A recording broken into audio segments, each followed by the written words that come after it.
Archie loved Christmas. Each festive season, he would leave his abode and go in search of a large city. And there he would stand on busy, bustling streets, just happily watching the thronging shoppers as they went about in search of the many surprises that would crown that wonderful day of December 25th. Sometimes Archie would don the apparel of a Santa Claus. At other times he would be in the garb of a beggar, and still other times in the somber black of a minister or priest. In fact, he favored many disguises: a mailman, a cowboy in from the country, a policeman, a street sweeper, and even dressed up as a clown who gave away balloons to children. No one knew him, not by name anyway. He was just another character that dotted the landscape of nearly all large cities. Harmless, even lovable. After all, in the wonderful festivity of Christmas, there was room for everyone, because love became that generous then and was there for any who really wanted to find it. On the day before Christmas, he was dressed in a tuxedo complete with top hat, and though the day was cold, almost blistery, it didn't seem to affect him. He danced and he sang and he laughed. At the end of each episode, he would bow with a flourish and make a large sweep with his top hat to the scattered applause of the few who would stop to look and to listen. And always to his amazement, people would drop money into his upturned hat. Archie would laugh, gather up the money in his hand, and rush down 2 blocks to a beggar named Johnny, who had lost both legs and an arm in Vietnam, and give all the money to him, much to Johnny's delight. Archie had a kind word for everyone that day, as he did every day, especially those who looked sad or worried or alone. As evening drew near, Archie slipped away, only to return moments later, this time not in a tuxedo, but dressed as a magnificent angel, resplendent in what seemed a gossamer robe and huge and seemingly mighty silver white wings. Archie was tall, but now he seemed much taller, and his hair was a flowing silver white to match his wings, and he was barefoot in the snow. Some who passed by stopped to stare and to marvel at his appearance, and whispered about the glow that seemed to engulf him and radiate out from him. Some were touched by this glow and immediately felt warm and safe, and all the hustle and the bustle of a busy festive season seemed to melt away as calm penetrated into their very being. But it wasn't just his appearance that caused people to stop.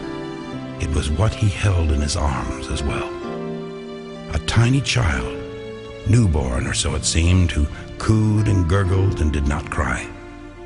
A child so beautiful that even the traffic noise seemed to lessen and tiptoe past where Archie and the child stood.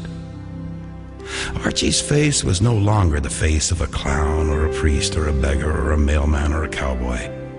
It was now the face of an angel, wise and strong, filled with a countenance that stretched across the ages. His eyes were piercing, but filled with such love and kindness that many who had stopped wept quietly in joy without really knowing why. One brave onlooker called out, "Yesterday when I passed by, you were dressed as a beggar. Earlier today I saw you dressed as a gentleman in a tuxedo, and now I see you dressed as an angel. This is very entertaining, but now you are holding a tiny baby and the weather is inclement. Where did you get the child? Who does it belong to?" Archie smiled and held the child out to the one who had spoken and answered, "Why, this child is from heaven and belongs to you." The man quickly backed away, totally confused. So Archie turned to another standing there and said, "And the child belongs to you also." And he looked at all those who stood about, for the crowd had grown very large, and said, "He belongs to all of you.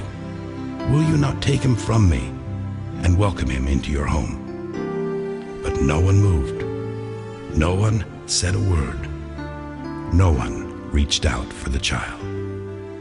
Archie sighed, pulled the child close to his bosom, and sadly said, "It is Christmas, and yet there is no room for a child." Suddenly, Johnny the beggar was there with Mildred the bag lady, who pushed him in the wheelchair. "I will take him," Johnny said, holding out his one arm. Archie laid the child there, then watched as Johnny and Mildred and the child disappeared through the crowd.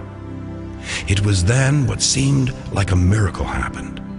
When the crowd turned back to look at Archie, the child was in his arms again. "Will you not take him?" Archie said to a man in a clerical collar. "Yes," the man said, "I will take him to my home and to my church." And he took the child in his arms, and he also hurried through the crowd. All eyes turned to Archie once more, and lo and behold, the child was back in his arms still again. "And you, sister," he said to a woman in a nurse's uniform, "will you not take him?" And she did, and so did others, and each time the child would reappear in Archie's arms. And everyone there, and there were many who had stopped, took the child unto themselves to return to their workplaces, their homes, be it hovel to mighty mansion, be it bar and pub to church and cathedral, telling the story of angels and the miracle of a newborn child that brought peace and harmony to their lives on Christmas Eve in the heart of a raging city. Many thought that they had only dreamed it, for when they arrived at their destinations, they discovered they held no child protectively in their arms, but they did discover that they most assuredly held that same child in the protective custody of their hearts. And they knew they would never, ever let this child go. And what of Archie, who delighted with so many disguises those who needed to be delighted? No one knows. No one knows who the real Archie was. A clown, a beggar, a priest, a cowboy, a gentleman, an angel. But it really doesn't matter. For when heaven comes down and embraces the very heart of the season we call Christmas, then all things become possible, and meaning is not lost, even to the busiest of hearts.